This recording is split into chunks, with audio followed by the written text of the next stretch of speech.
Baik, Assalamualaikum warahmatullahi wabarakatuh. Perkenalkan, nama saya Muhammad Fadil Fakih Asoki dengan NIM 24109 1121064 dengan dosen pengampu Dr. Oski Iliandri, Magister Kesehatan. Nah, jadi pada video kali ini saya akan menjelaskan mengenai video anatomi, vaskularisasi dan juga inervasi dari gastrointestinal tract system dan juga sistem endokrin. Nah, di sini jadi apa yang akan kita bahas? Yang pertama itu ada sistem pencernaan dan juga sistem endokrin. Nah, pada sistem pencernaan itu terbagi menjadi dua, ada tractus digestivus dan juga glandula digestoria. Tractus digestivus atau saluran dari sistem digestif itu terbagi lagi menjadi dua, ada yang superior di atas dan juga inferior dan yang di bawah. Nah, superior sendiri itu dimulai dari cavitas oris atau rongga mulut, kemudian lanjut ke faring, lanjut ke esofagus, kemudian ke gaster atau lambung, kemudian ke duodenum atau usus halus pertama. Nah, kemudian pada inferior itu dimulai dari jejunum, kemudian ke ileum, intestinum crassum atau usus besar yang terdiri dari cecum dan juga appendix colon, kemudian ke rectum dan yang terakhir itu ke anus. Nah, lanjut di sini ada glandula digestoria yang berfungsi untuk sistem pencernaan. Ada 5, ada glandula salivarius, ada hepar, ada vesica biliaris, pankreas dan juga glandula intestinalis. Nah, yang pertama kita akan bahas terlebih dahulu dari gastrointestinal tract atau saluran dari sistem pencernaan sendiri. Nah, jadi yang pertama itu adalah cavitas oris. Nah, di sini adalah posisi anatomi dari cavitas oris. Cavitas oris itu terbagi menjadi 3. Ada vestibulum oris yang berada bagian luar, ada cavitas oris propria di bagian dalam yang dibagi oleh struktur yang namanya arcus dentalis. Nah, cavitas oris itu ada yang bagian atapnya itu di langit-langit mulut. Nah, di sini dapat dilihat bahwa ada 2 palatum, ada palatum mole dan juga palatum durum. Kalau palatum mole itu dia melapisi jaringan lemak, makanya dia lunak, dia letaknya di posterior, lebih belakang. Nah, kemudian bagian depannya sini ada palatum durum, strukturnya lebih keras.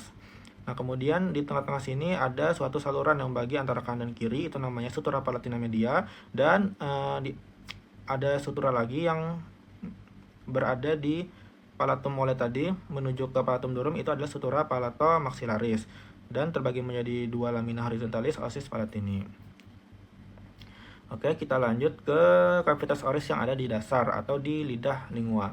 Nah, lidah sendiri itu terbagi menjadi 2, ada di bagian anterior atau 2/3 anterior itu disebut corpus lingua atau badan lingua. Kemudian pada sepertiga posterior yang di belakang ini disebut dengan radix lingua.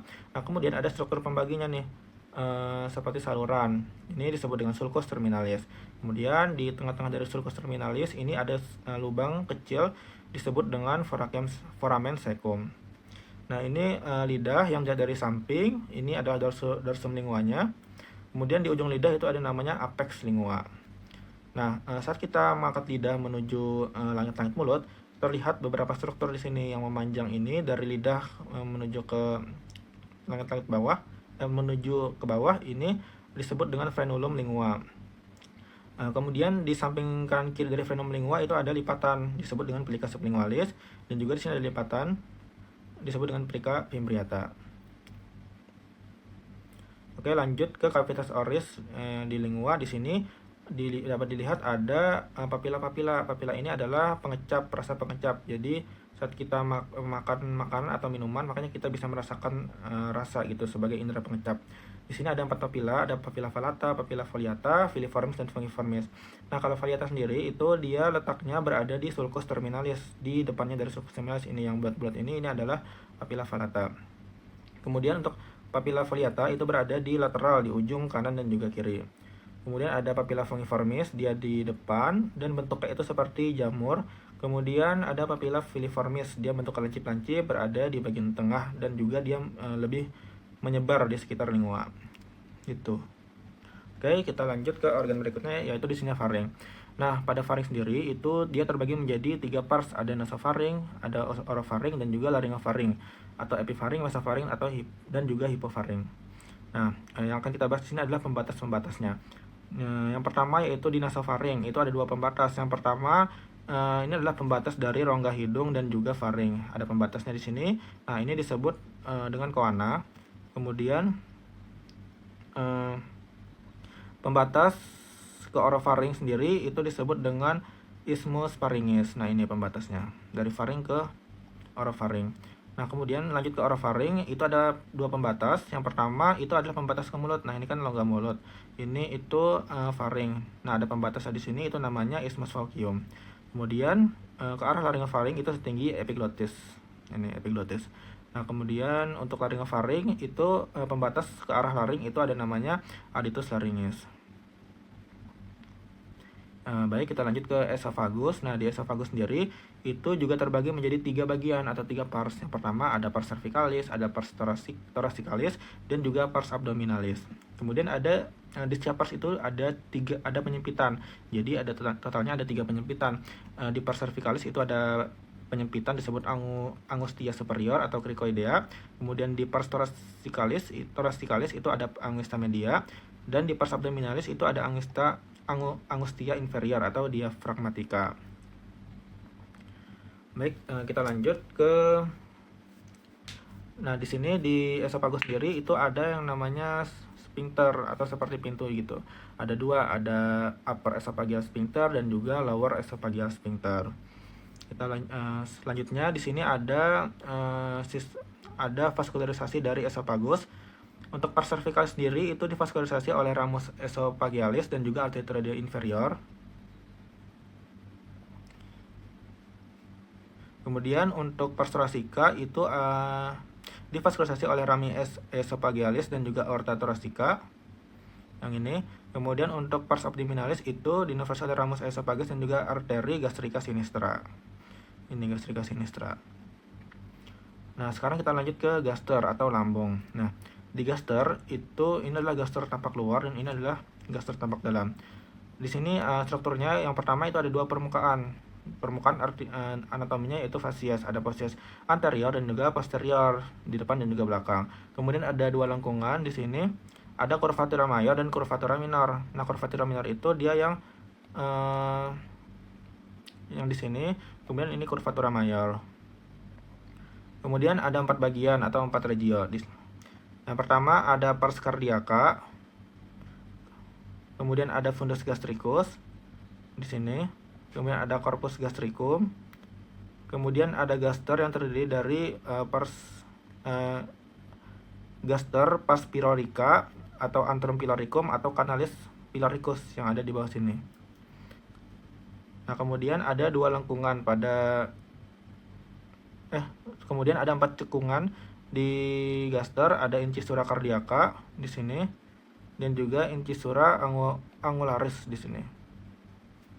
Nah, struktur di bagian dari gaster itu ada lipatan-lipatan nih. Nah, lipatan ini fungsinya supaya si lambung ini bisa menampung makanan lebih banyak. Jadi dia lambungnya bisa distensi. Namanya itu adalah plicae gastricae. Dan dari lambung menuju ke duodenum itu ada pintunya, ada otot pintu yaitu namanya musculus sphincter pyloricus. Oke, kita lanjutkan ke vaskularisasi dari gaster. Nah, jadi untuk vaskularisasi sendiri, untuk dari curvatura mayornya itu divaskularisasi oleh arteri gastrica sinistra dan juga arteri gastrica dextra. Dan untuk curvatura minor itu di sini itu diinervasi oleh arteri gastroomentalis sinistra dan juga gastroomentalis dextra. Kemudian pada bagian fundusnya sini itu divaskularisasi oleh arteria gastrici brevis, dan pada bagian belakang posterior side itu diinervasi oleh gastrica posterior. Lanjut ke inervasi dari gaster. Inervasi gaster itu ada dua, ada simpatis parasimpatis. Untuk simpatis itu dimulai dari nervis paniki majoris minor, kemudian ke ganglia celiaca, dan parasimpatis itu dimulai dari truncus vagalis posterior ke rami coeliaci. Nah, kemudian kedua ganglia coeliaca dan rami coeliaci ini akan menuju ke plexus coeliacus, dan dari plexus coeliacus akan menginervasi dimulai dari curvatura minor dan menyebar oleh rami gastrici. Itu. Nah, kita lanjut ke duodenum atau lanjut ke usus halus. Nah, usus yang pertama di sini ada duodenum. Nah, untuk duodenum itu terbagi menjadi 3 pars, ada pars superior bagian atas, pars descendens, pars horizontalis, dan juga pars ascendens. Untuk bagian struktur dalamnya di sini ada lipatan-lipatannya. Lipatan ini namanya plicae circulares. Kemudian ada papila yang berfungsi dari yang fungsinya itu sebagai saluran dari ductus-ductus yang ada di pankreas. Itu ada papila duodeni mayor dan juga papila duodeni minor. Ini mayor. Minor tuh lebih atas, mayor lebih bawah. Nah, lanjut ke usus halus berikutnya. Di sini ada jejunum dan ileum. Nah, untuk jejunum itu dia letaknya 2/5 proksimal, lebih atas. Pelika sirkulasinya lebih banyak daripada ileum, dan juga nodul limfoidea lebih dikit. Dan ileum sendiri itu letaknya 3/5 distal, pelika sirkulasinya lebih dikit, dan nodul limfoidea itu lebih banyak. Lanjut ke vaskularisasi dari intestinum tendium atau usus halus. Nah, untuk duodenum di sini dimulai dari aorta abdominalis, kemudian lanjut ke truncus coeliacus, kemudian bercabang menjadi 2 arterinya, hepatica communis dan splenica. Splenica ini nanti dia akan vaskularisasi yang ada di pankreas oleh arteri pankreatika magna dan juga rami pankreatiki. Kemudian yang tadi hepatica communis tadi akan lanjut ke gastroduodenalis, kemudian ke arteri pankreatika duodenalis superior, anterior, dan juga inferior. Nantinya akan masing-masing dia akan mecah dan memvaskularisasi dari duodenum. Kemudian untuk venanya sendiri, venanya itu untuk arahnya dia berkebalikan, dimulai dari duodenum. Di sini duodenum oleh venanya pankreatika duodenalis. Ini merupakan cabang dari vena mesenterica superior, sedangkan yang pankreas ini venanya itu dari venanya pancreaticae, merupakan cabang dari vena splenica. Nah, kemudian vena mesenterica superior dan vena splenica ini itu adalah cabang dari vena porta hepatis yang berasal dari hepar. Kemudian untuk jejunum dan ileum, untuk arterinya dimulai dari aorta abdominalis, kemudian mesenterica superior, kemudian ada yang menuju ke ileum dan jejunum. Kalau jejunum itu arteria jejunalis, kalau ileum itu arteria ilealis. Kemudian sini bisa juga ke arah usus besar, itu arteri ileocolika. Kemudian untuk venanya dia divaskularisasi oleh venae ilealis untuk ileumnya dan venae jejunalis untuk jejunum. Kemudian mereka berdua ini akan merupakan cabang dari vena mesenterica superior yang merupakan cabang dari vena porta hepatis yang ada di hepar. Lanjut ke inversi dari usus halus. Untuk dari dua jejunumnya sama, dari simpatis parasimpatis. Kalau simpatis itu nervi spaniki mayor dan minor, kemudian ke ganglion celiaca. Nah, parasimpatis tadi kemudian turun ke spagis posterior, sama-sama menuju ganglion celiaca. Kemudian lanjut ke plexus coeliacus. Nah, plexus coeliacus ini nanti dia ada yang langsung ke arah duodenum, dan juga dia menuju ke pankreas, menuju plexus pancreaticus gitu. Kemudian untuk jejunum dan ileumnya sama, dimulai dari sama, kemudian ke ganglionnya itu ke ganglion mesentericum superius, kemudian ke plexus mesentericus superior, dan akan menginervasi jejunum dan ileum. Kita lanjut ke intestinum crassum atau usus besar. Nah, intestinum crassum itu strukturnya yang perlu diketahui itu ada kolon. Nah, kolon ini ada dibagi beberapa bagian. Yang pertama kolon ascendens, kolon transversum, kolon descendens, dan juga yang melengkung gini itu adalah kolon sigmoideum. Kemudian lanjut ke rectum dan juga anus atau canalus analis. Kemudian ada dua belokan di sini, ada flexura coli sinistra dan juga flexura coli dextra dan juga flexura coli sinistra.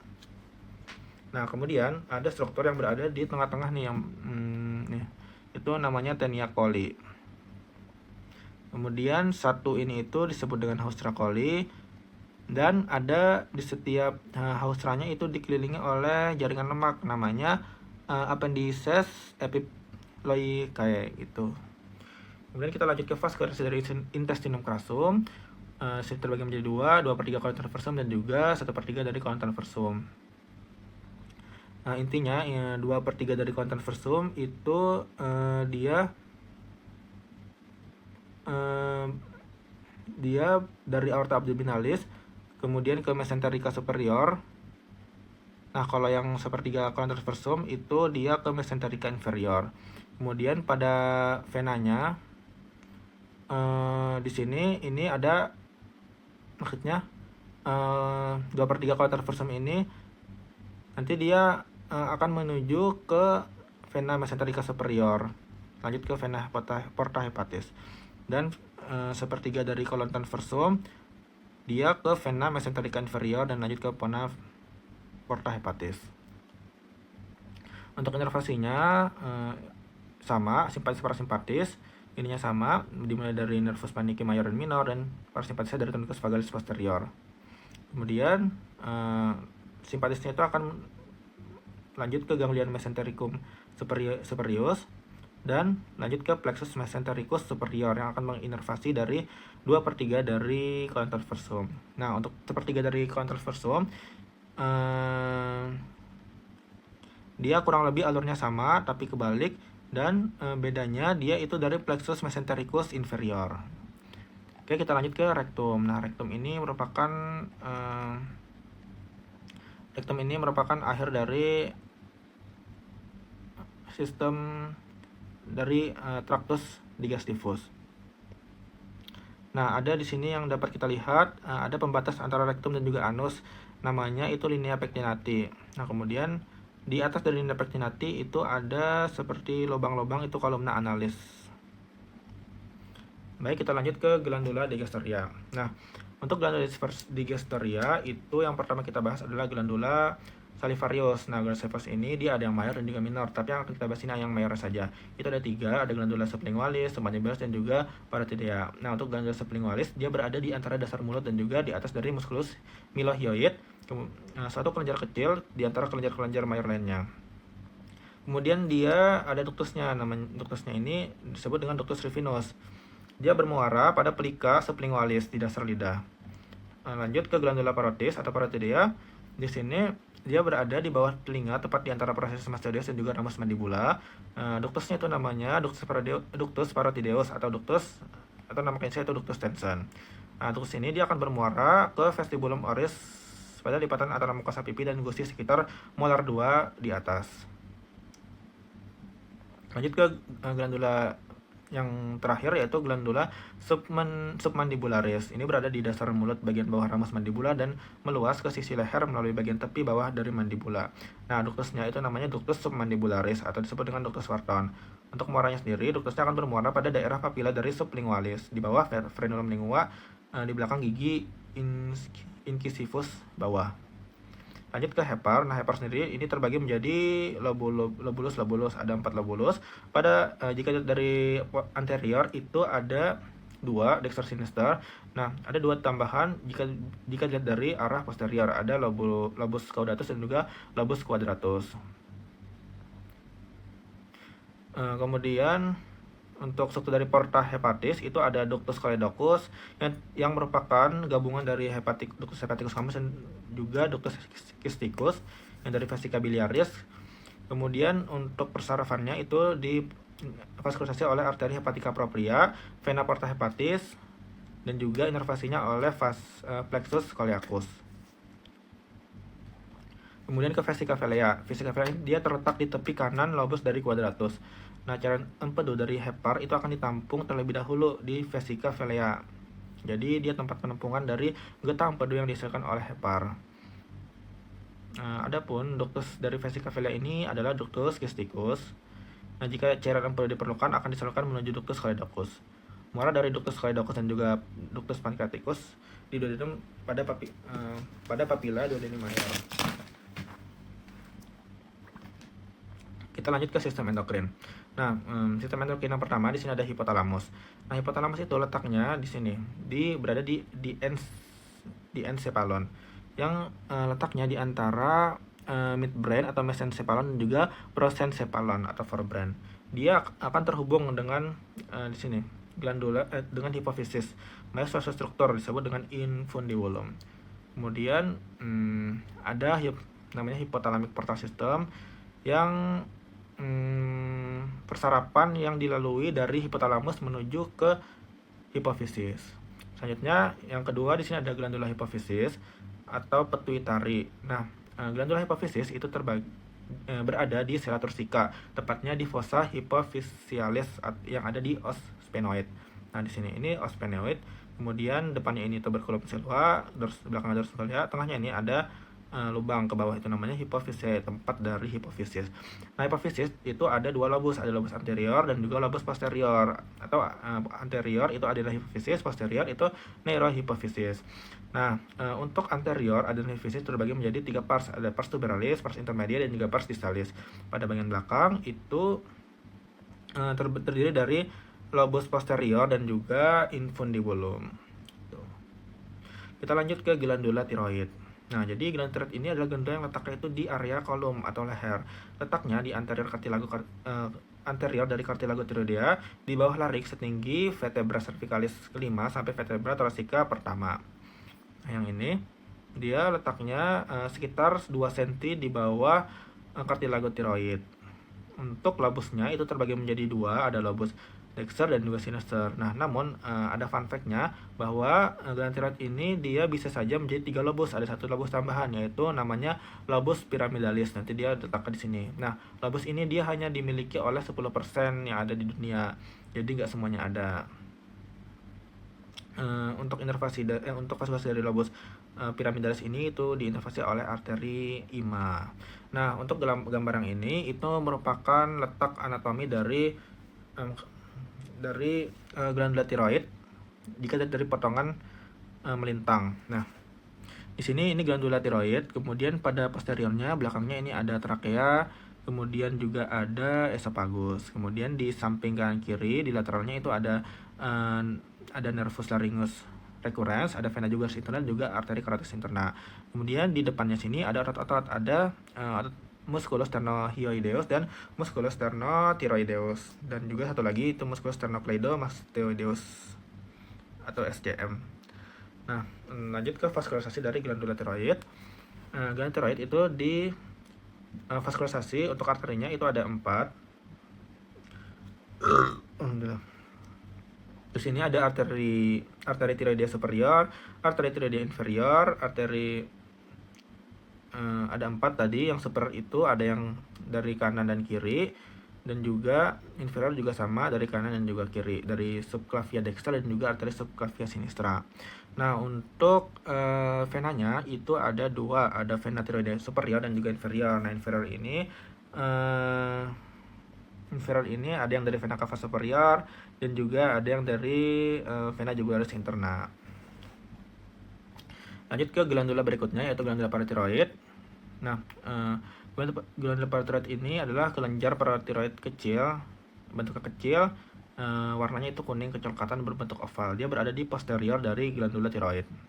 Ukurannya sekitar 6x3 x 2 mm, berarti sekitar 50 mg, dan biasanya itu terdapat 2 sisi. Jadi ada 4 dia, ada di tiap sisi kanan dan kiri, dan superior inferior, di sini, di sini, di sini, di sini.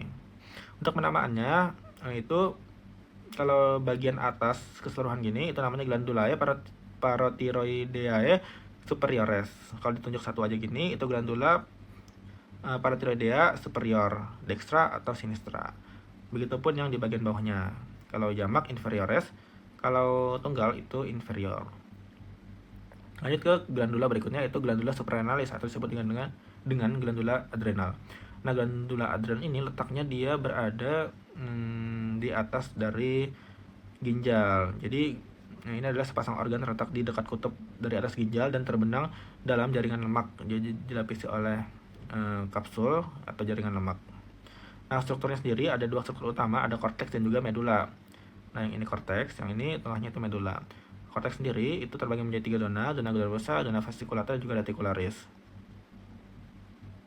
Lanjut ke pankreas. Pankreas sendiri itu terbagi menjadi beberapa bagian. Yang pertama itu kaput pankreatis, ini corpus pankreatis dan juga cauda pankreatis. Kemudian ini ductus pancreaticus mayor, sini ke bawah, dan yang ke atas ini itu ductus pancreaticus minor. Kemudian dia akan bermuara di papilla duodeni minor, dan yang ductus pancreaticus mayor itu akan bermuara di papilla duodeni mayor. Baik, sekian, terima kasih penjelasan dari saya, kurang lebihnya mohon maaf. Terima kasih. Wassalamualaikum warahmatullahi wabarakatuh.